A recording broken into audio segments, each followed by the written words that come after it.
I'm Dale Smith for Loony Politics, and cast your mind back a few weeks ago when the House of Commons passed a motion to have the Health Committee look over the pandemic documents.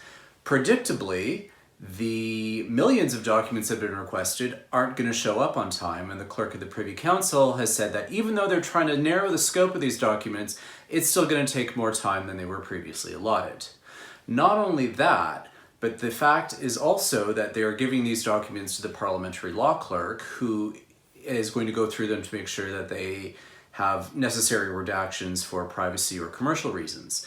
This is also concerning because he doesn't have the necessary expertise in possibly knowing what may come out in these documents that may be commercially sensitive, but it's also a huge drain on his resources. Even though he's added staff and resources to his office, it's still going to only be able to process about 50,000 documents a week, so he says. That is a small fraction of the millions of pages that are coming his way. So it's a real question about what is exactly the value in this exercise.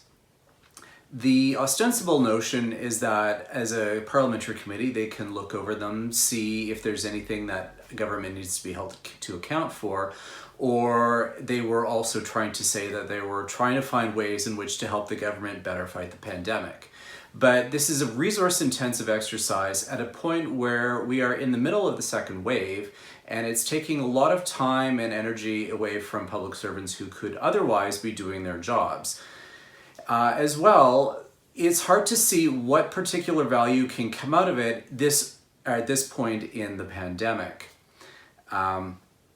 It's not like they can look through these documents and find something that the government necessarily overlooked and correct them midway at this point. And it's also just a real question as to what kind of timeline they should be looking at if it's going to take so long for the law clerk to process these documents, which is also taking away from his ability to do the other things that he should normally be doing, like assisting MPs with private members' legislation or amendments to other bills that are going through Parliament. It's a real question, and I have to say that this is not really about accountability as much as it is dressed up as. This was really about the largest fishing expedition in recent parliamentary history, and I have serious reservations about the use of Parliament's time and resources on this kind of a project. For Loony Politics, I'm Dale Smith.